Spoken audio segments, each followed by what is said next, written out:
Edith Piaf and Charles Trenet represented two completely different ideas about what a French song could be. On one particular night, those two ideas had to share the same 8 feet of stage, and only one of them could go first.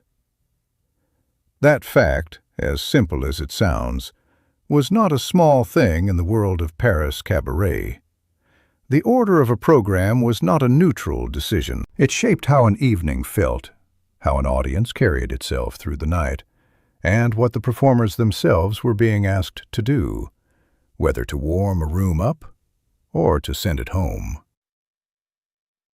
The question of who opened and who closed was, in that world, a question about whose vision of the evening was considered complete in itself, and whose was considered preparation for something else. To understand why that question carried the weight it did on this particular night, you have to understand what each of these two performers meant to Paris audiences in those years, and how different those meanings were.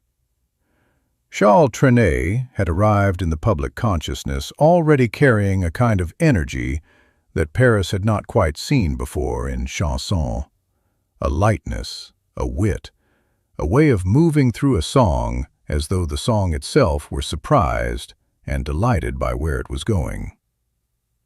He had been given the name Le Fou Chantant, the singing madman, nickname that captured something real.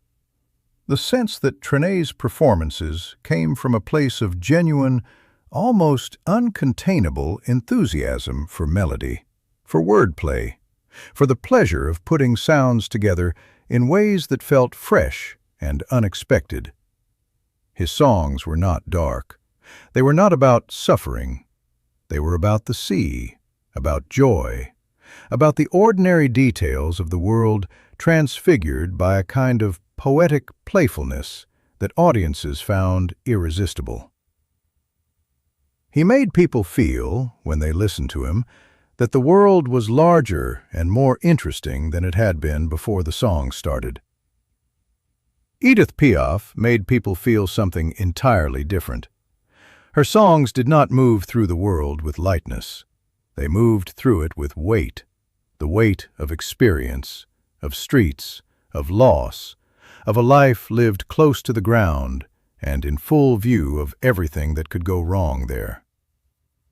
Her voice was not a voice that invited the audience to feel good. It was a voice that invited them to feel true, which was not the same thing at all, and which required from both the performer and the listener a different kind of commitment.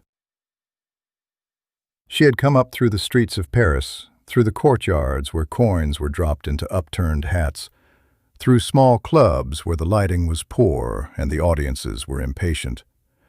And none of that journey had softened what she did or what she asked of a room.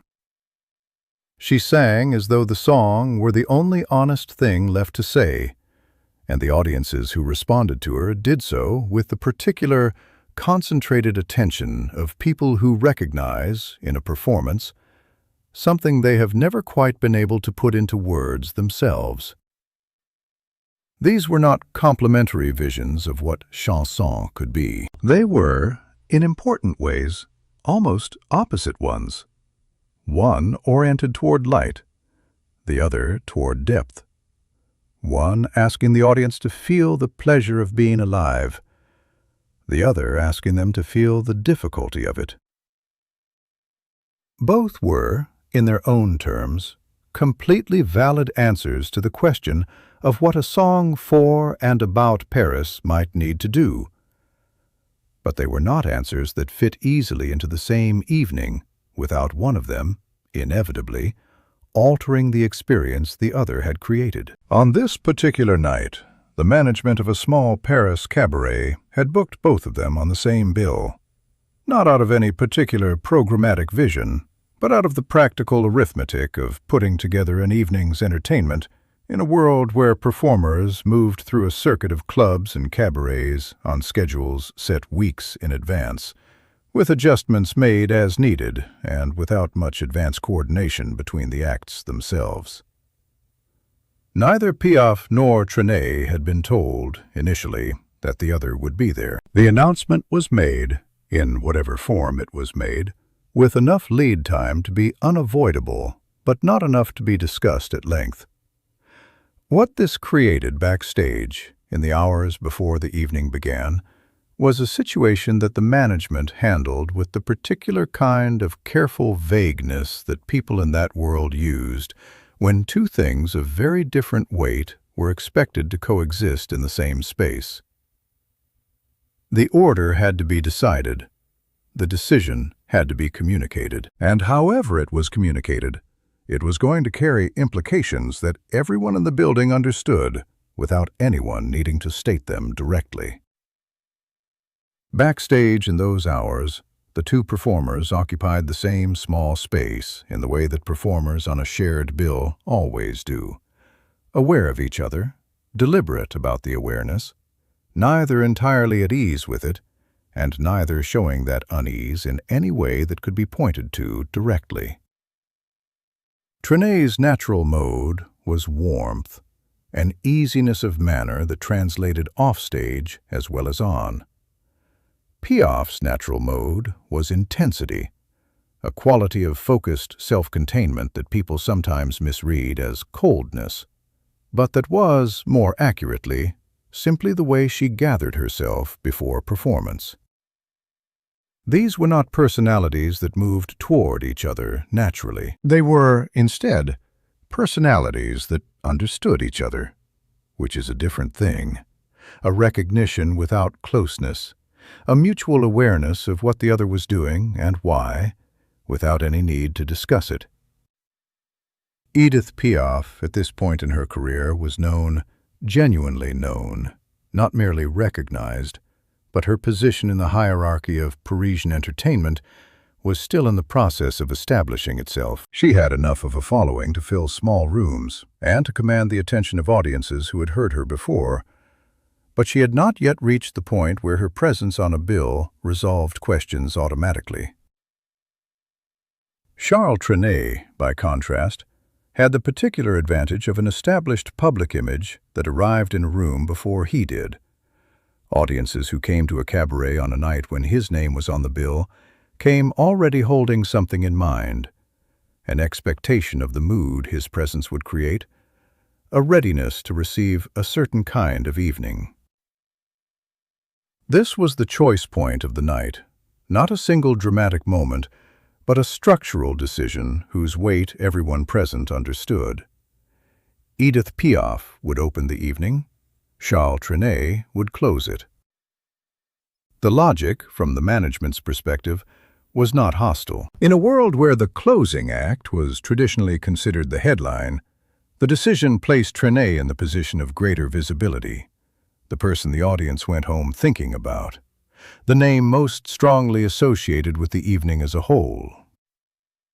But it also placed Piaf in a position that her history had, in certain ways, prepared her for, the position of the performer who has to make a room ready for something else, who has to establish an atmosphere without the benefit of being the atmosphere the room came for. What she did with that position was not what the management had planned for, and not what the audience had expected.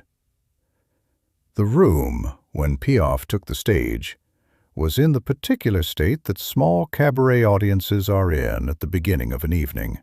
Present, but not yet fully arrived, drinks not yet settled, conversations not yet finished. This was the condition she had been given to work with.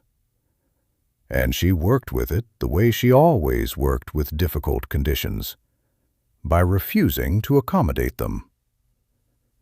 She began, and within the first verse, the conversations stopped. Not because of volume, not because of anything that demanded attention in any theatrical or aggressive sense, but because of something harder to name, a quality in the voice that made continuing to talk feel, suddenly, like a conscious choice against something real that was happening in the room. The audience did not applaud this. They simply settled, the way people settle when they realize without quite deciding to, that they are listening to something they do not want to miss. By the time Piaf finished her set, the room was not the room she had walked into. The audience was fully present now, in the concentrated, slightly suspended way that a very good performance leaves people, not relaxed, not festive, but gathered, as though the songs had drawn them closer to themselves. The applause, when it came, was not the reflexive kind that marks the end of a number. It was the kind that takes a moment to arrive, that comes from people who needed a beat before they were ready to make noise again, because making noise felt for a second like the wrong thing to do with what they were holding. This was the condition into which Charles Trenet now had to walk. He understood it immediately. The evidence was in the room, in the quality of the silence before his first song, in the way the audience's applause for Piaf had carried a different register than the welcoming applause for an opening act ordinarily does. Whatever the program had been designed to produce, what it had actually produced was a room that had already been given something and that would now have to be given something different.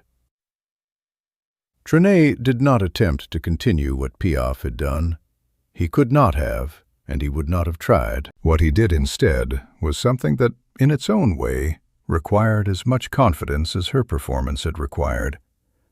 He brought lightness into a room that had been sitting in depth, and he did it without apologizing for the lightness, without softening it, without suggesting by any gesture or adjustment that what had come before it was anything other than exactly what it had been.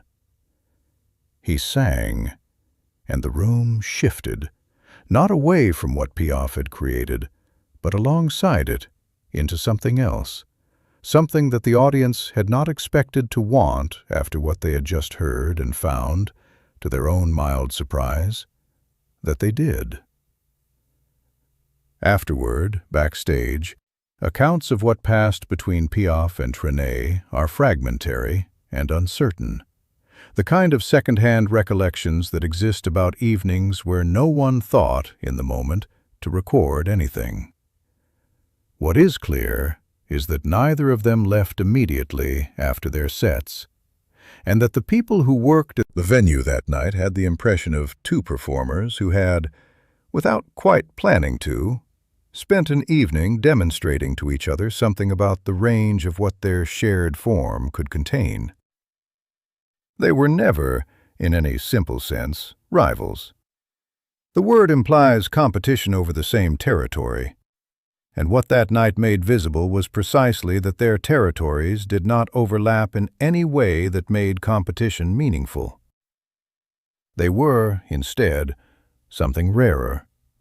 Two performers who had arrived at the same form, the French popular song, the Chanson, from such different directions that their simultaneous presence in a room felt less like a collision than like an argument completing itself.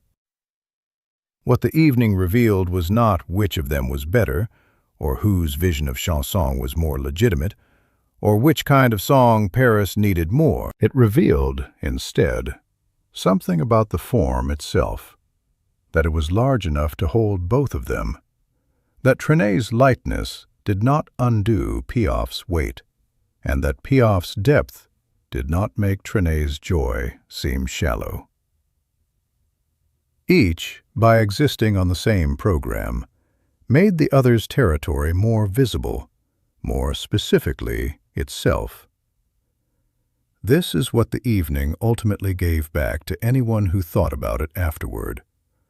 Not a hierarchy, and not a competition, but a demonstration. Two performers, placed together by coincidence and logistics, and the ordinary machinery of how entertainment was organized in those years, had produced, without intending to, something that neither of them could have produced alone. A single evening that contained the full emotional range of what their form was capable of. Piaf's half had been heavy, truthful, close to the bone. Trenet's half had been light, alive, open to the air. Neither half diminished the other. Each, instead, threw the other into relief, made it more clearly what it was, more complete in its own terms. In later years, both Edith Piaf and Charles Trenet would go on to define what Parisian chanson meant to the world, separately, on their own stages, in their own voices, carrying their own particular weight or lightness into rooms across France and beyond. Neither of them spoke much, in any public record that survived, about what the other represented, or what the nights they had shared had meant. They did not need to.